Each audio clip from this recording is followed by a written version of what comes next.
अगला नाम मैं आपसे मुखातिब करवा रहा हूं डॉक्टर चेतन जोशी सर। आप जूलॉजी के प्राध्यापक हैं। चेतन जी अपने आप में युवा ऊर्जावान व्यक्तित्व हैं, इनकी आपकी अपनी पहचान है। ये आज की डेट में, जैसे बच्चों आप पेटेंट सुनते हो, माइक्रोबायोलॉजी का प्रोटोकॉल आपने भारत सरकार से पेटेंट करवाया, ये अपने आप में छोटी उम्र में बड़ी उपलब्धि है। आप नेशनल और इंटरनेशनल कॉन्फ्रेंसेज में पार्टिसिपेट कर चुके हैं। आप नेशनल और इंटरनेशनल कॉन्फ्रेंसेज में पार्टिसिपेट कर चुके हैं। और सबसे बड़ी बात मैं आपको बताऊं, शेखावाटी क्षेत्र में पहला इंटरनेशनल कॉन्फ्रेंस ऑर्गेनाइज करवाने का क्रेडिट चेतन जोशी सर को ही जाता है। डॉक्टर सोनी सर और मैं इस बात के प्रत्यक्ष गवाह हैं, हम दोनों ने उस इंटरनेशनल कॉन्फ्रेंस का संचालन किया था, तो ये अपने आप में बहुत बड़ी उपलब्धि है। गुरु गोविंद दो खड़े काके लागू पाव, गुरु बलियारी आपने गोविंद दियो बताया।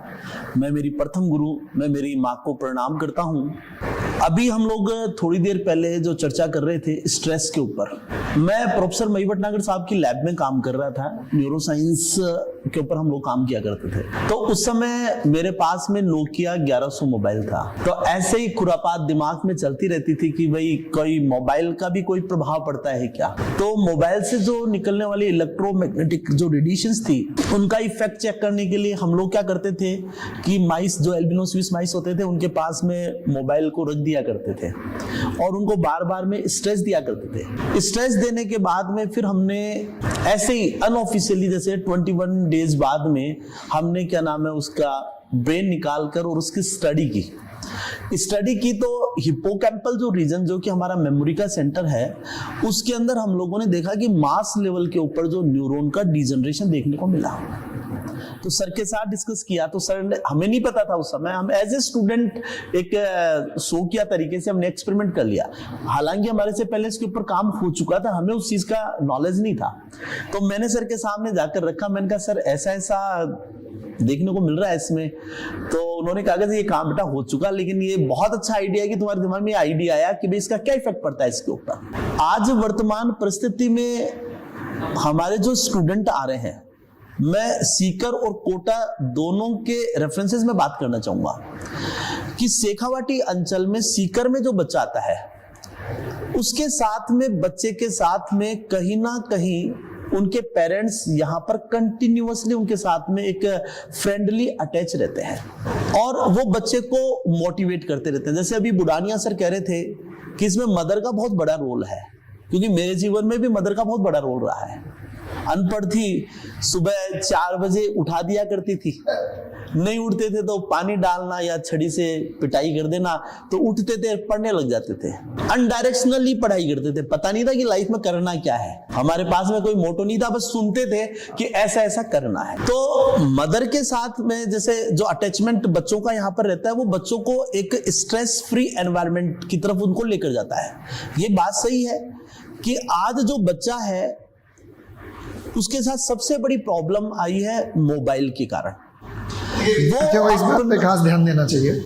आगे वाली जो बात है, एक आपके पास न्यूरो लैब के कुछ फाइंडिंग शेयर की जा रही है इनफॉर्मली, और इंटरेस्टिंग बात ये है कि जो व्यक्ति आपके साथ ये बात साझा करने जा रहे हैं वो कॉलेज एजुकेशन, स्कूल एजुकेशन और इन बिटवीन कोचिंग इंडस्ट्री के साथ जुड़े हुए लोग हैं।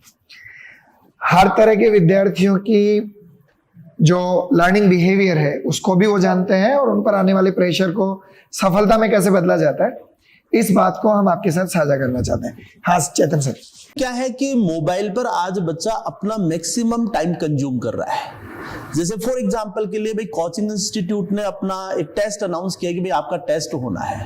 तो आजकल बच्चे क्या करते हैं, टेलीग्राम के ऊपर कोई क्वेश्चन आ रहा है, जो क्वेश्चन आप 1 मिनट में अपनी बुक में सोल्व कर सकते हो, उस क्वेश्चन पर वो 1 घंटा अनावश्यक रूप से दूसरों के साथ डिस्कशन करने में, अनगल डिस्कशन करने में अपना पूरा टाइम पास कर देता है, जिसके कारण वो अपनी प्रॉपर स्टडी नहीं कर पा रहा है। दूसरी चीज कि YouTube के ऊपर भी एक चीज बहुत देखने को मिली कि आज हर व्यक्ति स्टार्ट हो जाता है YouTube के ऊपर। उसको अपने कंटेंट के बारे में भी जानकारी नहीं है कि मैं जो कंटेंट दे रहा हूं वो बच्चों के लिए प्रॉपर है या नहीं है। फिर उसके साथ साथ में, क्योंकि जो टीनेजर जो स्टूडेंट आते हैं आजकल YouTube चैनल पर, इनके ऊपर पोर्न मूवीज वगैरह की तरफ भी बच्चों का रुझान हो जाता है। OTT अब वो बच्चा क्या होता है कि वो एक प्रकार से उन वीडियोज के प्रति आजकल जो टीनेजर की जो प्रॉब्लम्स है वो मैं शेयर कर रहा हूं आपके साथ, वो उसके साथ में हैबिचुअल हो जाता है।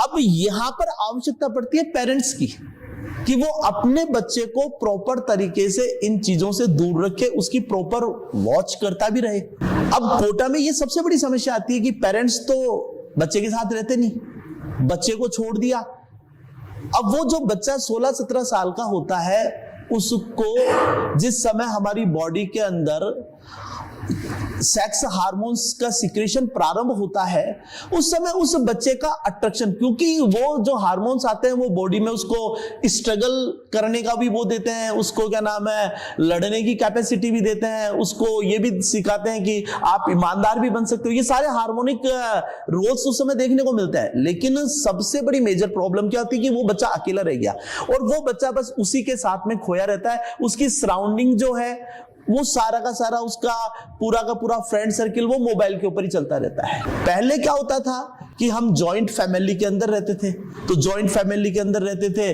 तो हमें दादाजी का भी प्रेम मिलता रहता था, दादी जी का भी मिलता रहता था, उनकी डांट फटकार भी मिलती रहती थी, मदर फादर इनका, फिर अपने अड़ोसी और पड़ोसियों का, सबका वो मिलता रहता था। और सर जैसे भी चर्चा कर ही रहे थे कि समय समय पर कुटाई और पिटाई भी होती रहती थी, जिससे हमारा स्ट्रेस जो है वो ऑटोमेटिकली वो एक प्रकार से यूं कहा जाए मिलता रहता था। टॉलरेंस का जो लेवल है पेरेंट्स की पैम्परिंग से काफी कम नहीं हो गया।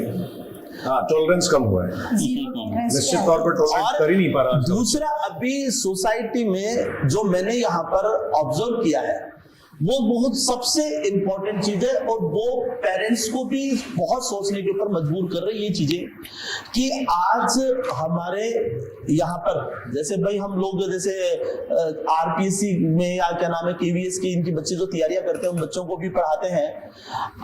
जिस समय पर बच्चों की शादियां होनी चाहिए उस समय पर बच्चों की शादियां नहीं हो पा रही है। उसके कारण क्या हो रहा है कि धीरे धीरे एज डिफरेंस डेवलप होता जा रहा है, और उसके कारण वो बच्चा जो है वो साइकोलॉजिकली डिसऑर्डर्स का भी शिकार होता हुआ जा रहा है। इसका इफेक्ट भविष्य में क्या होता है, जैसे जैसे एज बढ़ती जाती है, जब लेट एज के अंदर मैरिज होती है तो किसी को क्लाइनफेल्टर सिंड्रोम देखने को मिल जाएगा, कहीं डाउन सिंड्रोम देखने को मिल जाता है, तो फिर वो पूरा जीवन अपना उन बच्चों के साथ में लगा देते हैं।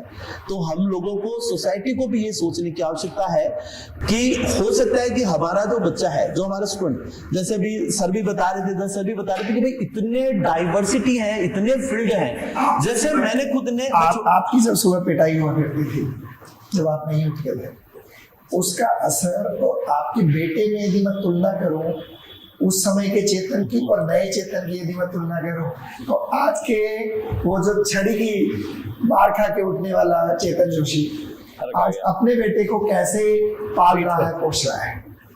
एक्चुअली में आज हम काफी सॉफ्ट हो गए हैं, लेकिन मेरा सबसे बड़ा प्लस पॉइंट ये है कि भाई मेरी फैमिली जो है वो पूरी धार्मिक है, तो हम हमारे बच्चों को संस्कार देते हैं, उनको मंदिरों की तरफ लेकर जाना, तो उससे क्या होता है बच्चा स्ट्रेस फ्री रहता है।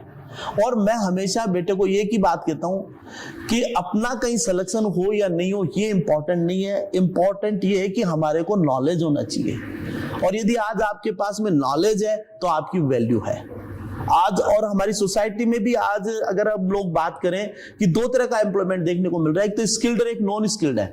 आप यदि देखेंगे नॉन स्किल्ड का नंबर ज्यादा है, स्किल्ड जो व्यक्ति हैं वो सब जॉब कर रहे हैं, जॉब की आज भी कमी नहीं है। दिक्कत यही है ना कि लोग आज कुछ भी करने को तैयार है, कुछ भी नहीं करना चाहिए, एग्जैक्टली करना वो चाहिए जो आप अच्छा कर सकते हैं। हाँ, जैसे को आप पूछोगे, जैसे सोनी सर काफी अच्छी बात इस पे कर रहे थे, जो कॉन्ग्रुएंस नहीं है वो नहीं हो पा रहा है।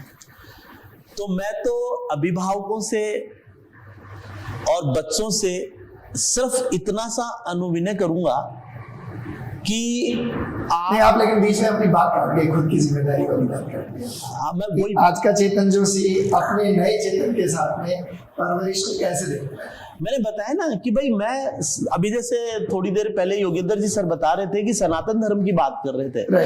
हम हमारे बच्चों को यदि प्रारंभ से ही हमारा जो धर्म है वो हमारे जीवन की जीने की कला है, मंदिर जाना धर्म नहीं है। सबसे इंपॉर्टेंट चीज है कि आप सामूहिक रूप से जब अपने परिवार के साथ में बैठते हो, जैसे फॉर एग्जांपल रिश्तों की संवेदनशीलता समझने की जरूरत है। फॉर एग्जांपल के लिए मेरे पापा है, हाँ। तो मैं मेरे बेटे को ये सिखाऊं कि बेटा ये आपके दादाजी है, पांव छुओ।